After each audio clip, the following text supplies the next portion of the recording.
State Superintendent of the Year Award pays tribute to the talent and vision of men and women who lead our state's public schools. Candidates are selected through a very comprehensive application process focusing on leadership, communication, professionalism, community involvement, and selected by the Council's Distinguished Service Committee. It is with great pleasure that I announce that Dr. Donna DeCiotto, Superintendent of the East Syracuse Minoa Central School District, was selected, unanimously selected, as the 2022 New York State Superintendent of the Year. Congratulations, Donna.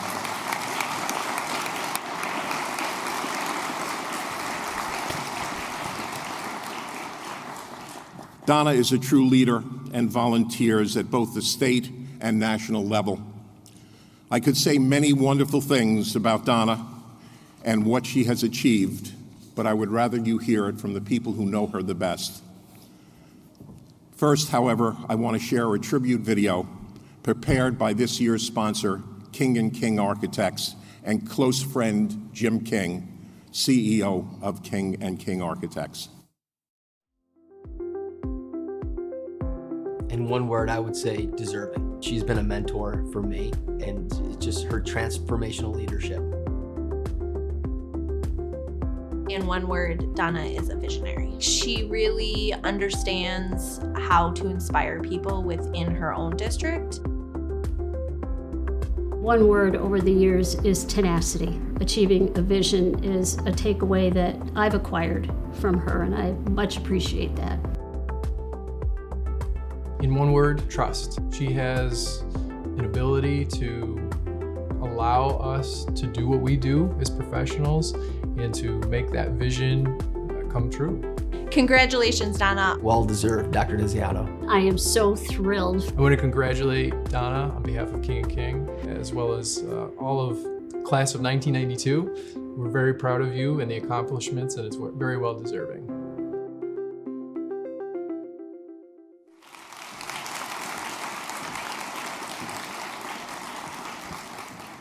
What a great tribute, Donna. Now I would like to welcome to the stage the following: New York State Senator John Mannion, New York State Assemblyman Al Sturpey, ESM Board of Education President Debbie Collard, and Donna's daughter, Danielle DeCiotto-Kuhn, to please come to the stage for us all to truly understand the positive impact Donna has had on the ESM community.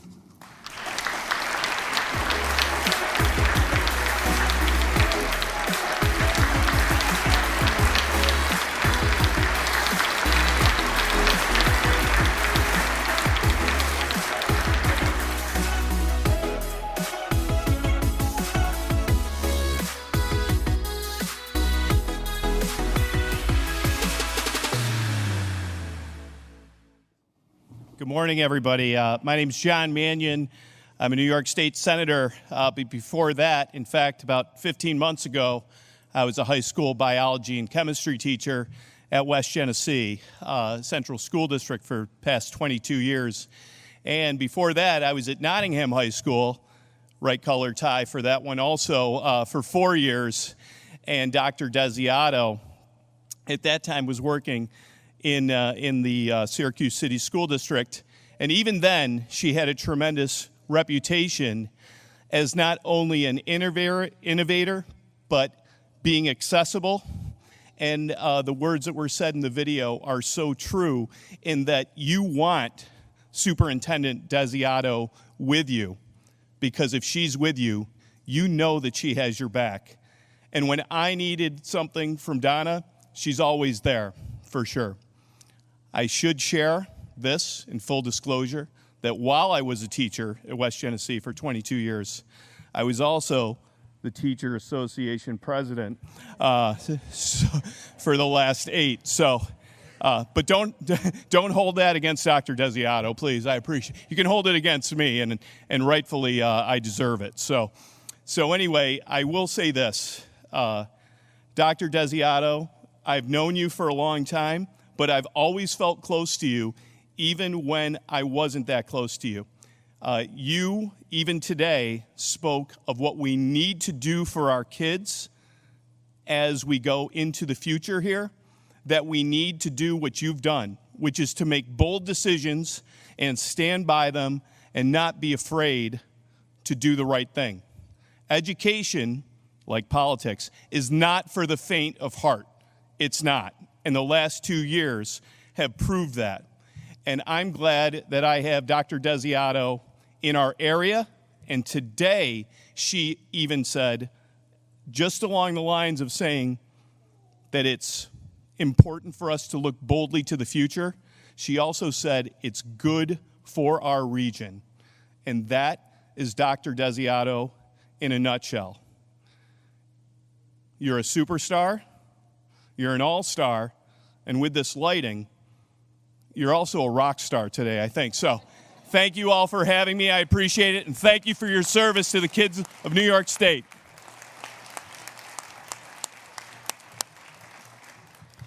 Well, I was only a substitute teacher for 2 years back in the 70s, so I don't know. But I have known Donna since 2007, and as soon as I got elected, she started instructing me right away as to what I had to do and what she needed. But really, I mean, every year I host a superintendent's meeting in January to find out what are the issues, you know, what are the schools struggling with. And generally speaking, I think all the other superintendents will agree with me, Donna usually leads off. And she has a well-prepared list of things that we need to do in Albany. And sometimes we even get them done, but certainly not all of them. But, you know, one of the things, if you saw the video before, they asked one word that you could use. I'd say consistency.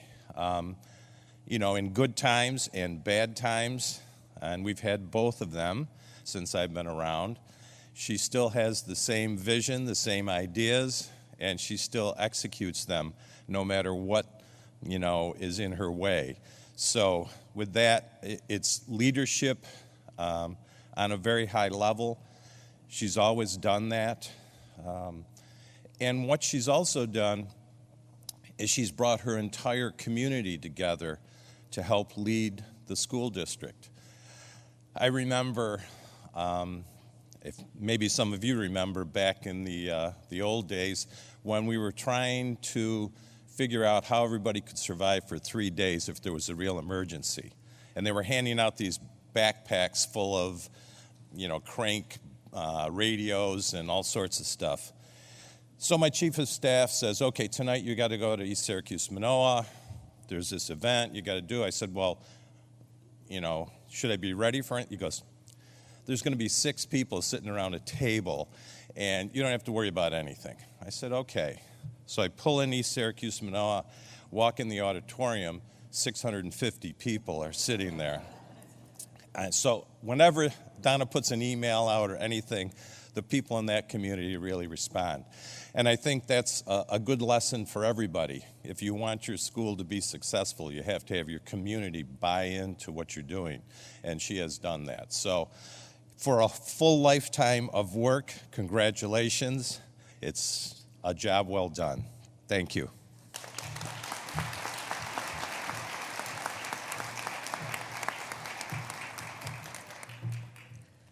Good morning. On behalf of the East Syracuse Manoa community and the Board of Education, I'd like to welcome you this morning as we honor Dr. Donna Desiato, New York State School Superintendent of the Year. When Dr. Desiato arrived at ESM, the growth mindset of improving student learning across the district was greeted with enthusiasm and excitement. Her desire to include all stakeholders in the planning process gained trust within the community. Dr. Desiato believes that all students can learn and grow by providing the tools and hands-on learning curriculum that fosters a curiosity for knowledge and a fondness of learning. During Dr. Desiato's tenure, our district has redesigned our buildings and classrooms so our students can learn in a state-of-the-art environment. By creating indoor and outdoor learning spaces, students are able to learn collaboratively and explore using real-life experiences. Under her leadership, our district has become a nationally recognized 21st century learning community that prides itself in success across all academic areas. I'd like to present you to the East Syracuse Manoa Central School District.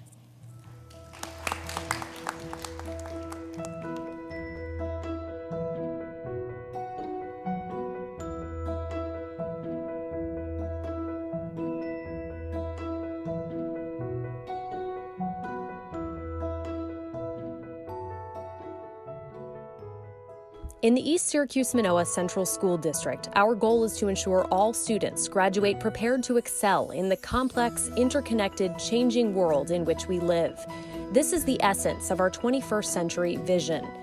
The district is in the process of implementing its third strategic plan. Each has served as a blueprint that recognizes and builds on our past accomplishments while continually looking to the future. Our strategic plan details our district's commitment to our students. We have established a clear vision for our staff, students, and community and set a strong foundation for learning. We have created a culture where we collaboratively study and learn from experts and each other with a willingness to take risks to innovate to better meet the needs of our students. The skills our students need for a successful future are constantly shifting as our world experiences rapid change with advanced robotics, artificial intelligence, biotechnology, and more.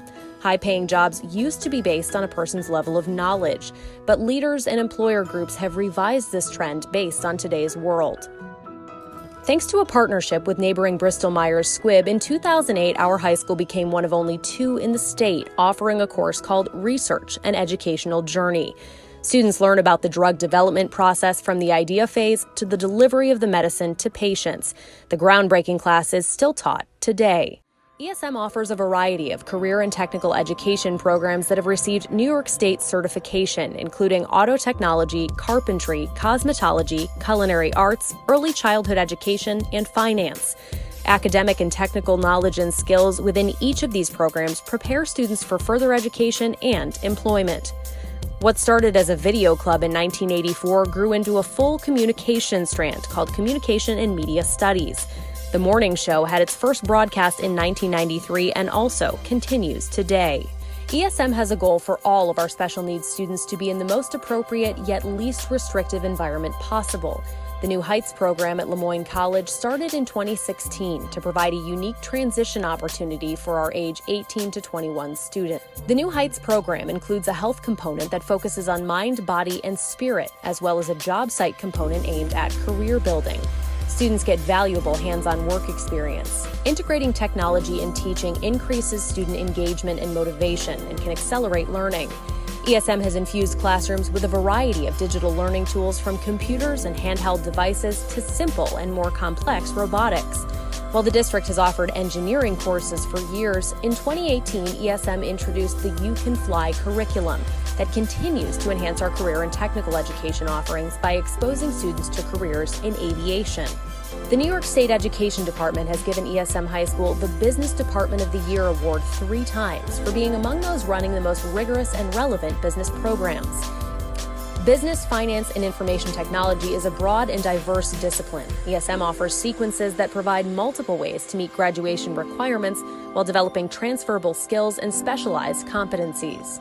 Throughout their years at ESM, our students not only gain valuable hands-on experience, they receive a lot of support from staff.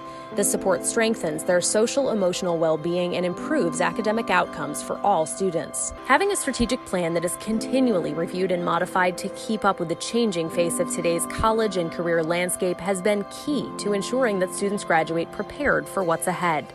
From pre-K to grade 12, the vision remains for the district to be an exemplary 21st century learning community whose graduates are prepared to excel in a complex, interconnected, changing world. ESM offers an opportunity for students to develop their strengths, confidence, and resilience to meet the challenges they will face throughout life.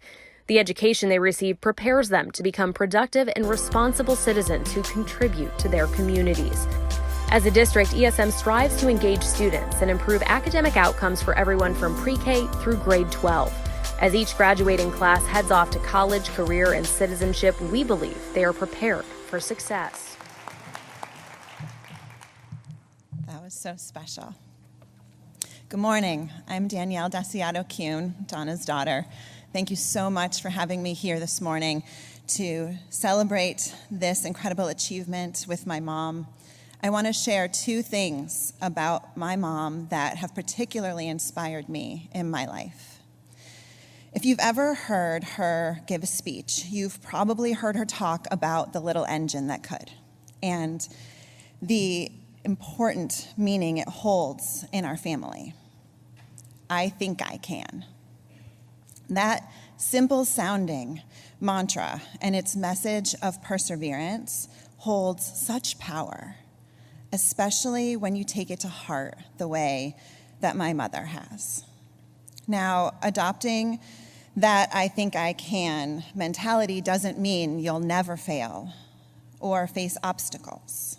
In fact, that's the point of the story. The broken down engine and the toys weren't pulled by the first engine that they came across, but they were ultimately pulled by the right one who got them over the mountain and to their goal.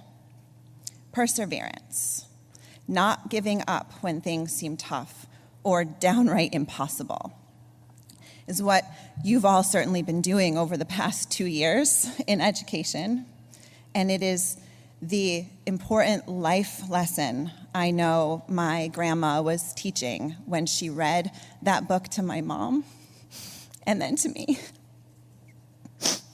It has given my mom her guiding force in leadership. And it's not just the I think I can mentality, but it's become the we can together mentality, inspiring others to persevere as well. I have one more unique perspective to share about my mom as her only child. As a kid, I was asked all the time if I wished I had siblings. And when I was little, the answer was always, of course, of course. But as I got older, I realized the dedication my mom felt, not to her job or to a district, but to each and every student and person there, was as if I already had thousands. She has always served with the heart of a parent, and there is no greater calling. On behalf of ESM, my family, and my grandparents, who I know are looking down today with so much pride in their daughter, it is with great honor and humble awe that I would like to welcome the 2022 New York State Superintendent of the Year, Dr. Donna Desiato.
Well, good morning.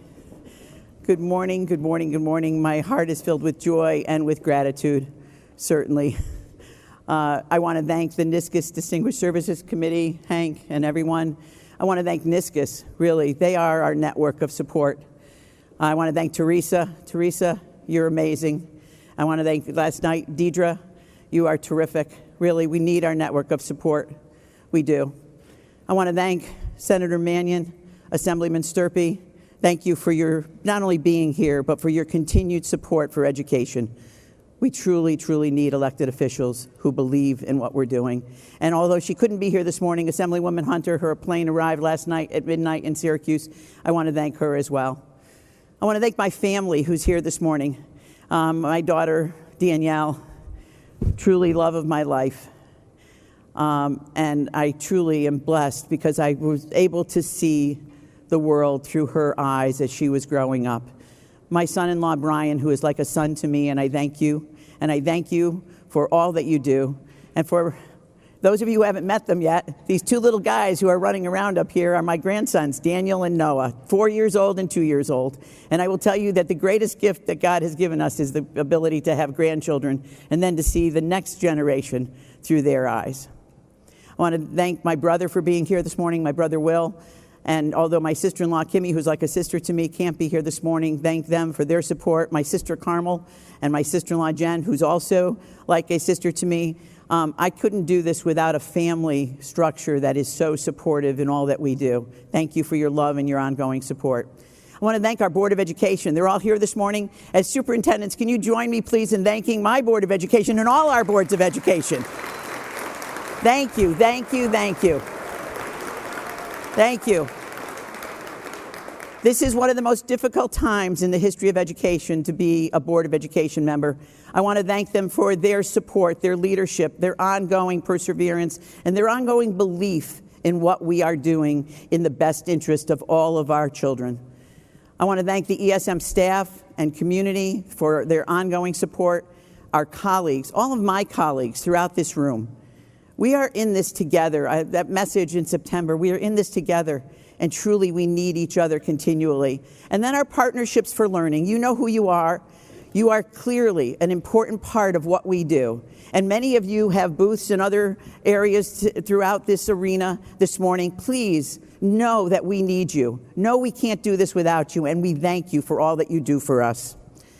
As we begin, I want to go back to, if you were here in the arena last year, you heard Bill Johnson with an inspiring message of all means all. Well, I'm going to spring off of that message because that message stayed with all of us. I talked to many of you and you said it was so inspiring.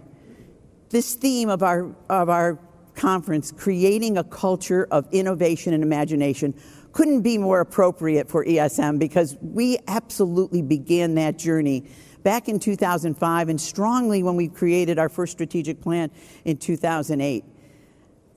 For all to mean all, however, we must reach each. We must reach each and every student. We have to know and believe in every student. We have to believe in the staff that are delivering the curriculum and our services in whatever area it is in order for us to reach each and every student. New York says, let each become capable of what he or she is capable of becoming. So let's talk about that in our journey. Our strategic plan did engage. Our first strategic plan had over 1,000 people engaged. We had a community cafe that hosted 120 of the cross-organizational adults, parents, teachers, administrators, elected officials, school bus drivers, custodians, you name it, in the adult arena. And then we set a separate one, 60 to 80 grades 6th through 8th graders, because what the research told us is if you don't initially give students their place to have their own voice, their voice will be drowned out by the adult community. So we did that purposefully. It was about engaging, listening, and learning together. What happened was actually amazing.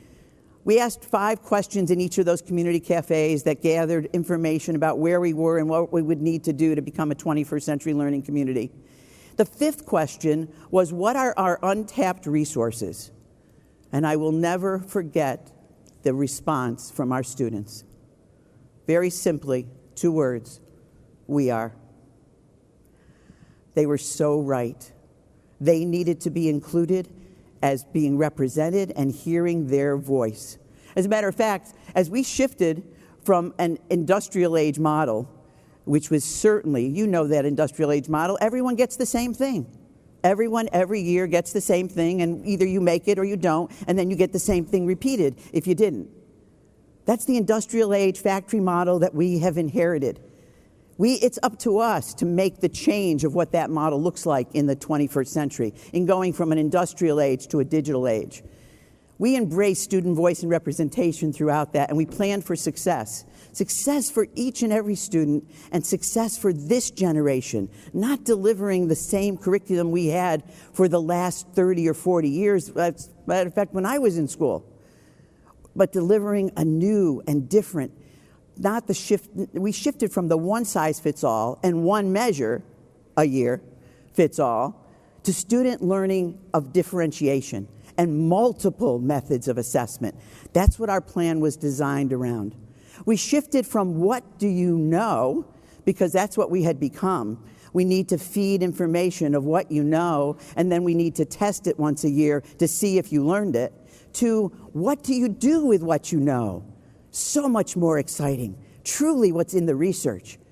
And we asked the question, what thinking skills will our students need for the 21st century? What thinking skills? STEM became major. People wonder why, because every place we looked, STEM was at the intersection of inquiry, asking good questions, applying knowledge, thinking skills to solve problems. To solve problems in all content areas, not just in STEM, not just in science, technology, engineering, and math, but in all areas, that we would engage students and let them solve problems. The infusion of a culture of thinking and learning with the integration of project-based learning, PLCs, professional learning communities, and Covey 7 habits became integral to our work. We had to build capacity of our staff and our entire staff and leadership and community. All of our board members have been trained in Covey 7 habits. Our staff is infused with professional learning community research. That changed both our landscape and our lens. Our learning, for us, learning became the constant and time became the variable. We redesigned all of our facilities with King & King to meet our 21st century learning priorities. If you come, you will see 21st century facilities that align now with the learning model that we've created. We shifted our resources so that we could do all of this within the tax cap. We didn't ask our community for more. We asked that we would spend it differently. We changed, and I'm going to give you just some brief examples. We changed the schedule for algebra. Every year, students would come in. 10 to 15% of our students would not be successful on the algebra regions. We changed the schedule. We gave those 10 to 15% of the students more time, learning becoming the constant. What has happened in 5 years? 100% have passed the Regents, all within our ability and our control, 100%. And I'm not suggesting to you that we found all the answers, because you have many of these answers. What I'm suggesting to you is we're willing to share what we have found. In addition to 100% passing the Regents on the algebra exam, 5 years in a row, amazing. And what we did was change the schedule. It also gave them, what did they tell their teacher? I never thought I was good at math, but now I know I can do it. We believed in them, and we believed in their ability to succeed. Early college, high school, we knew that for the student that was more challenged in the more actually higher level of learning, that we needed to go beyond our high school courses. We applied and we received the Early College High School Grant. This is our our 5th year of implementation. First year is a planning year. So we will now have 9 students who will graduate this year and more in the following years with a 2-year degree in either engineering science, math science, or computer science from Onondaga Community College, along with a Regents diploma. And their counterparts, the other 20 or 30 students that are in the early college high school, have literally many double-digit credits in college-level learning. Give you a brief example of what an early college high school student does when they're on a break from their homework. I'm going to call him E.H. E.H. took a break from his homework, and what he did was he went out to a website of a vendor we all use, well, most of us use, but if I said it, you would all know it. And he found that they had a penetrable, vulnerable spot that he could hack their website. What did he do? He contacted one of the people who had just given him an orientation into early college high school and said, I found something that I need to report to the network administrator and to someone at the district office. He immediately reported it. Our executive director of planning, development, and technology took that information and took it to the vendor. What did the vendor initially say? The vendor initially said, well, is the superintendent going to suspend him? See what a lens can have? I said, no, tell him we're going to give him an award because he's just saved their company millions of dollars and an embarrassment throughout New York State. They fixed it. We gave it back to E.H. He found again a way to penetrate it, but now it has been fixed. E.H., I'm using those initials for the ethical hacker. He was just accepted to RIT with the Presidential Scholarship. Presidential Scholarship. And when he tells that story, he says, I was just taking a break while I was doing my homework. Imagine what happens when you're in a culture of innovation. The other is augmentative communication devices.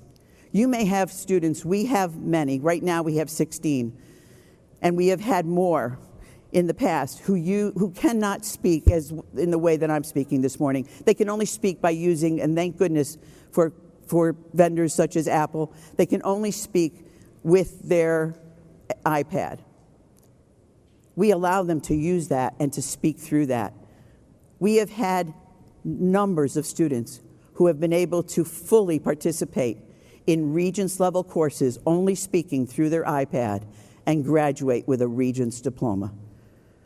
They have gone on to college and they have graduated from our 2-year college with degrees in science and arts and the arts. We need to be able to give all students a voice, all students. Let me talk just a moment about the examples of our partnerships.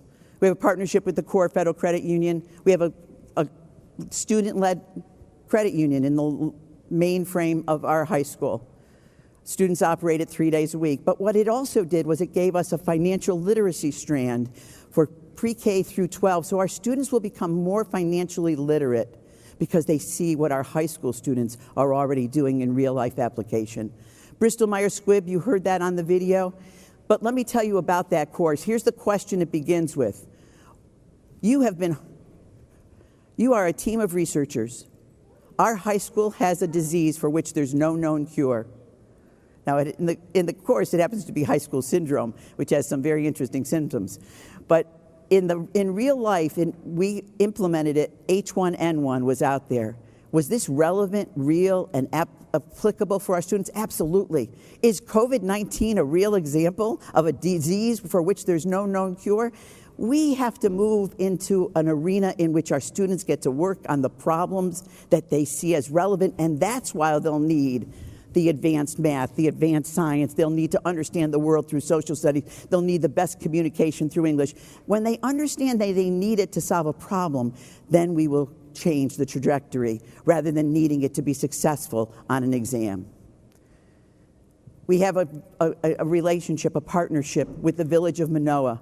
The mayor called me one day and said, our wastewater treatment plant didn't pass the test. And I said, gee, Mayor, and may he rest in peace, Mayor Donovan, I'm not sure what you want me to do about that. He said, well, we know you're into real life research and real authentic learning. We'd like to have a partnership with you and SUNY ESF, the Environmental School of Forestry, Science and Forestry. And what we'd like to do is to have that relationship so that students could actually study ways to improve. We have had that relationship for over 10 years now. Our students study real, authentic, a biodigester. to find the best and most effective and least expensive way to create heat for third world countries. Aquaponics, all kinds of other research projects that actually, and what do they do at the end of the year? They say, here's how far I've come with my research, and they pass it on to the next group coming in. Unbelievable and so committed. Our 18 to 21-year-olds, we all have them in our school district. They're in a special needs class, a life skills class. Well, they would say to their teacher, when do we get to go to college? He took that very seriously, came to us and said, I'd like to explore a way to make something happen. And we met with Le Moyne College. He happened to be a graduate of Le Moyne College. It's only about a 2 to 3 mile distance from us. We created a partnership with Le Moyne College where every morning our students, who are Spartans, arrive at our high school and they get immediately on a shuttle and they go to Le Moyne College. Those 18 to 21-year-olds are on a college campus, and they are doing their class with our teachers, and they're doing their life skills in the business department, the cafeteria, the mail room, the library, wherever it might be. They are dolphins. And you know what? We have seen amazing growth from them because they're with their peers, and they know we believe in them and their success to move on. So as I close, I also want to say it is about the whole child. Our students won't care how much we know unless they know how much we care. Our mom was orphaned at age 2. She was in a foster home by age 7 or 8 and grew up there until she married our dad. So we have never lost sight of the fact that we can never take for granted that everyone has a home in which there's a mom and a dad. We had a student who came to us. He was in his sophomore year, and he was in a foster home. I'm going to call him RJ. He passed the global regents on the first attempt, did an amazing job, and that afternoon was informed that his foster home would no longer be available for him and he'd have to move out of our district. He told our coordinator for youth development and leadership that he wanted to stay at ESM. She came to see me. She told me about him. She knew that I had a special place in my heart for all of our foster kids. We need to know every one of our kids and where they are. We need to know them by name. RJ came to see me. We set up a meeting. I asked him, RJ, why is it so important to stay here? And this is what he said to me. Dr. D, I've been in 14 foster homes from Florida to New York State. In most of the school districts that I was in, if I was there, no one really noticed. And if I wasn't there, no one seemed to care. But here, Dr. D, I belong. I belong. My teachers know my name, and if I'm not here, they call me every hour. They call me every hour until they can find me. Every hour, they don't give up. I said, RJ, set yourself 3 goals and meet with me next week. We found a group home for RJ to live in. RJ graduated from ESM. He now lives in North Carolina and works for Audi, and he has 2 children. We need to know that every student matters and every student can succeed. I went to every football game that RJ was in. I asked him what was his number on his shirt. He needed to know that someone was going to be there watching him because RJ didn't have a mom or a dad who would have been there. We need to be, and we need to find the person in our system who can be that adult who will make sure that every student knows that they matter. So for all to mean all, we need to reach each. Quite honestly, we can do this. I believe in all of us and in all of our districts. The challenge and the opportunity is ours. Thank you. I was honored to receive this award and honored to represent us in Nashville. Let's go on and make our districts 21st century learning communities. Thank you.